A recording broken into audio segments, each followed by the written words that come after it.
Hello everyone, आज की video में हम पढ़ेंगे अबाउट फीवर। फीवर को हम पायरेक्सिया भी बोलते हैं और इसका एक और नाम है फेब्राइल रिस्पॉन्स। तो कहीं पे भी आप अगर एक वर्ड देखते हैं पायरेक्सिया या पायरेक्सियल स्टेट में है पेशेंट, इसका मतलब फीवर की बात हो रही है। इसको हम फेब्राइल रिस्पॉन्स भी बोलते हैं कि पेशेंट एक फेब्राइल स्टेट में है, फीवर वाली स्टेट में है, जिसमें उसका बॉडी टेम्परेचर बहुत ज्यादा हाई हो रहा है, नॉर्मल से हाई हो रहा है। तो आइए इसकी डेफिनेशन देखते हैं। Elevation in body temperature above normal range, normal range से ऊपर जब बॉडी टेम्परेचर चला जाता है उसको हम बोलते हैं पायरेक्सिया फीवर या फिर फेब्राइल रिस्पॉन्स। अब बात करते हैं कि नॉर्मल बॉडी टेम्परेचर क्या होता है, that is 36.5 to 37.5 degree Celsius. और इस सेल्सियस को अगर हम फ़ारेनहाइट में कन्वर्ट करें तो it will be 97.7 to 99.5 degree Fahrenheit. तो अगर इस रेंज से ऊपर बॉडी का नॉर्मल टेम्परेचर ऊपर जाता है तो इसको हम बोलते हैं कि पेशेंट को या इंसान को फीवर आ रहा है, पायरेक्सिया या फेब्राइल रिस्पॉन्स आ रहा है। अब हाई ग्रेड फीवर, मैंने आपको नॉर्मल बताया कि नॉर्मल 36.5 टू 37.5 से ऊपर जाए तो फीवर है। अब एक हाई ग्रेड फीवर भी होता है कि बहुत ज्यादा हाई ग्रेड फीवर है पेशेंट को, तो इसको हम बोलते हैं 39 डिग्री सेल्सियस। जितना ये 39 डिग्री सेल्सियस से ऊपर अगर पेशेंट को फीवर है तो उसको हम बोलते हैं हाई ग्रेड फीवर, यानी कि 39 डिग्री सेल्सियस मतलब 102.2 डिग्री फ़ारेनहाइट। अब आइए फीवर के टाइप्स पढ़ते हैं। पहले हम देखेंगे फीवर के कितने टाइप्स होते हैं, उसके बाद हम पढ़ेंगे एक एक करके सारे टाइप्स के बारे में। तो आइए देखते हैं। सबसे पहला है continuous fever, next is remittent fever, third is intermittent fever, fourth is relapsing fever, fifth is Pel Ebstein fever, sixth is hectic, और हेक्टिक को हम सेप्टिक फीवर भी बोलते हैं, seventh is low grade fever and eighth is hyperpyrexia. अब मैंने आपको यहाँ पे बताया था एक हाई ग्रेड फीवर अगर 39 डिग्री सेल्सियस है पेशेंट को फीवर, या 39 डिग्री सेल्सियस से ऊपर है यानी कि 102.2 डिग्री फ़ारेनहाइट से ऊपर। अब एक एक्सट्रीमली हाई फीवर भी होता है। Extremely high fever is more than 41.5 degree Celsius और 106.7 डिग्री फ़ारेनहाइट। इसको हम हाइपरपेरेक्सिया भी बोलते हैं, जो कि मैंने लास्ट टाइम बताया था आपको फीवर का। इसके बारे में हम अभी आगे डिस्कस करेंगे। So let's get started. आइए एक एक करके सारे फीवर के टाइप्स पढ़ते हैं। सबसे पहले आता है हमारा कंटिन्यूअस फीवर। क्या आता है कंटिन्यूअस फीवर? कंटिन्यूअस फीवर की डेफिनेशन पढ़ते हैं। आइए, temperature remains constantly elevated with minimal fluctuation less than 1 degree Celsius in 24 hours. Continuous fever में क्या होता है, टेम्परेचर कॉन्स्टेंटली एलिवेटेड रहता है। क्या रहता है? कॉन्स्टेंटली एलिवेटेड रहता है, हर टाइम हाई रहता है टेम्परेचर, विद मिनिमल फ्लक्चुएशन, कोई भी फ्लक्चुएशन, कोई भी ऊंच नीच टेम्परेचर में देखने को नहीं देखने को मिलती इन 24 आवर्स। अगर देखने को मिलती भी है तो 1 डिग्री सेल्सियस से कम देखने को मिलती है वो फ्लक्चुएशन, और ये देखा जाता है टाइफॉइड में और लोबर निमोनिया में। तो आई होप आपको कंटिन्यूअस फीवर समझ में आ गया होगा। Number 2 is remittent fever. Number 2 is remittent fever. Remittent fever में temperature fluctuates more than 1 degree Celsius. याद रखिए, कंटिन्यूअस फीवर में less than 1 degree Celsius temperature fluctuate करता है, बट रेमिटेंट फीवर में temperature fluctuates more than 1 degree Celsius in 24 hours but never returns to normal. हालांकि ये temperature कभी भी नॉर्मल पे रिटर्न नहीं करता है, और ये हमें इन्फेक्टिव एंडोकार्डाइटिस में देखने को मिलता है।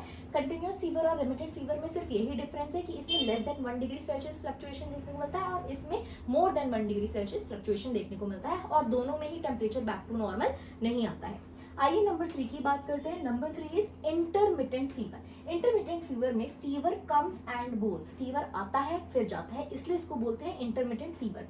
Temperature returns to normal between episodes. इसमें फीवर क्या आता है, एपिसोड्स में आता है, कभी फीवर आता है कभी जाता है, कभी आता है कभी जाता है। तो जो ऐसा फीवर होता है, आ रहा है फिर पेशेंट का टेम्परेचर नॉर्मल हो जा रहा है, फिर फीवर चला जा रहा है, फिर आ रहा है फीवर, फिर चला जा रहा है, इसको हम बोलते हैं इंटरमिटेंट फीवर। की fever comes and goes and it returns to normal between episodes. Episodes में नॉर्मल आ जाता है ये। मलेरिया में और सेप्टिसीमिया में हमें क्या देखने को मिलता है, इंटरमिटेंट फीवर। आइए फोर्थ की बात करते हैं। Fourth is relapsing fever. हम रिलैप्सिंग का क्या मतलब समझते हैं? रिलैप्सिंग का हम यही मतलब समझते हैं कि रिलैप्स कर रहे हैं फीवर, दोबारा वापस आ रहा है फीवर। तो आइए पढ़ते हैं। Fever episodes are separated by days और वीक्स ऑफ नॉर्मल टेम्परेचर।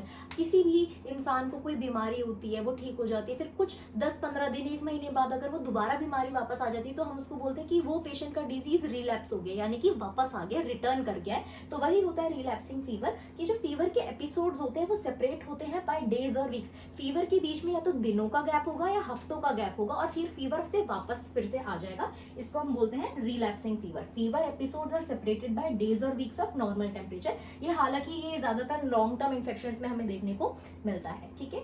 अब next is Pel Ebstein fever. Pel Ebstein fever थोड़ा न्यू टाइप का फीवर है, नेम भी थोड़ा डिफिकल्ट लग रहा होगा to remember, but it is very easy, so let's study about it. इसमें साइक्लिक फीवर पैटर्न देखने को मिलता है। क्या देखने को मिलता है? Cyclic fever. साइक्लिक का मतलब एक साइकिल देखने को मिलती है हमें, जिसमें 3 to 10 days of high fever देखने को मिलेगा, followed by 3 to 10 days of normal temperature. Patient को 3 से 10 दिन हाई फीवर रहेगा, फिर 3 से 10 दिन पेशेंट का नॉर्मल टेम्परेचर होगा, फिर 3 से 10 दिन हाई फीवर रहेगा, फिर 3 से 10 दिन नॉर्मल टेम्परेचर रहेगा। तो एक साइकिल देखने को मिलती है, एक पैटर्न देखने को मिलता है कि देखो पेशेंट को 10 दिन बुखार था, फिर बुखार चला गया 10 दिन के लिए, फिर 10 दिन बुखार आ गया, फिर 10 दिन के लिए बुखार चला गया। तो इसको हम बोलते हैं पेल एब्स्टीन फीवर। इसमें एक साइक्लिक फीवर पैटर्न देखने को मिलता है। तो अगर एग्जाम में एक ऐसा क्वेश्चन आता है कि कौन से फीवर के टाइप में आपको एक साइक्लिकल पैटर्न देखने को मिलता है, तो answer is Pel Ebstein fever. और ये किसमें देखने को मिलता है? हमें हॉजकिंस लिम्फोमा में देखने को मिलता है। हॉजकिंस लिम्फोमा एक डिजीज है जिसमें हमें इस तरीके का फीवर देखने को मिलता है।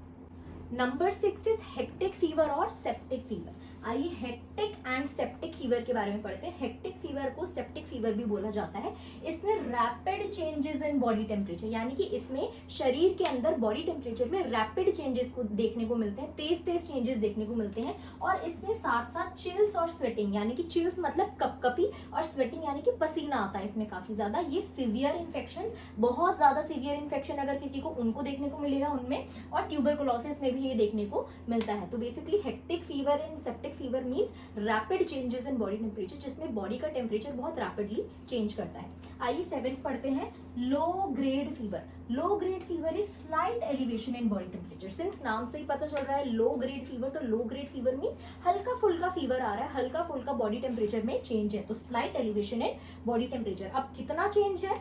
Typically less than 38 degree Celsius और लेस देन 100.4 डिग्री फ़ारेनहाइट। अगर किसी भी इंसान को 100.4 डिग्री फ़ारेनहाइट बुखार है या 100.4 से कम है, तो उसको हम बोलते हैं लो ग्रेड फीवर। ये हमें बेसिकली क्रॉनिक इन्फेक्शंस और ऑटो इम्यून कंडीशंस में देखने को मिलता है। क्रॉनिक इन्फेक्शन ऐसे इन्फेक्शन जो बहुत लंबे समय से चलते आ रहे हैं, क्रॉनिक है, काफी लॉन्ग टाइम से चलते आ रहे हैं, तो उनमें एक लो ग्रेड फीवर हर टाइम पेशेंट को रहता है। Auto immune condition, auto immune condition वो कंडीशंस होती हैं जिसमें हमारी बॉडी का इम्यून सिस्टम हमारी ही बॉडी को अटैक करता है। हमारी इम्यून सिस्टम का मतलब होता है हमारे शरीर का प्रतिरक्षा तंत्र, जो हमारी इम्यूनिटी होती है, जो हमारी बॉडी को इन्फेक्शन से, डिजीजेस से प्रोटेक्ट करती है। तो कभी कभी क्या होता है, हमारी जो इम्यूनिटी होती है, जो हमारी बॉडी के फाइटर सेल्स होते हैं, वो हमारी ही बॉडी पे अटैक करने लग जाते हैं, उसको हम बोलते हैं ऑटो इम्यून कंडीशन। तो इसमें भी हमें लो ग्रेड फीवर देखने को मिलता है। Next, last but not the least is hyper pyrexia. Hyper से नाम ही समझ में आ रहा है, hyper means high, hyper means very high. तो हाइपर पायरेक्सिया मतलब एक्सट्रीमली हाई फीवर। जब भी किसी इंसान को एक्सट्रीमली हाई फीवर होता है, बहुत ही ज्यादा हाई फीवर होता है, उसको हम बोलते हैं हाइपर पायरेक्सिया। कितना? Greater than 41.5 degree Celsius. 41.5 degree Celsius से ऊपर अगर किसी का बॉडी टेम्परेचर एलिवेट हो रहा है, उसको हम बोलते हैं हाइपर पायरेक्सिया। 41.5 डिग्री सेल्सियस को हम 106.7 डिग्री फ़ारेनहाइट भी बोलते हैं। आप समझ सकते हैं 106.7 डिग्री फ़ारेनहाइट अगर किसी को फीवर जा रहा है, उसको हम बोलते हैं हाइपर पायरेक्सिया। 41.5 डिग्री सेल्सियस या फिर 106.7 डिग्री फ़ारेनहाइट से ज्यादा। इसके कॉजेस पढ़ते हैं। हीट स्ट्रोक, बाहर धूप की वजह से बहुत ज्यादा तेज गर्मी लग गई, हीट स्ट्रोक हो गया, तो उसकी वजह से भी हाई फीवर हो सकता है, extremely high fever. CNS haemorrhage, CNS mean central nervous system, यानी कि ब्रेन में हैमरेज हो जाए। हैमरेज का मतलब ब्लीडिंग, अगर ब्रेन में ब्लीडिंग हो जाए तब भी इतना एक्सट्रीमली हाई फीवर देखने को मिल सकता है।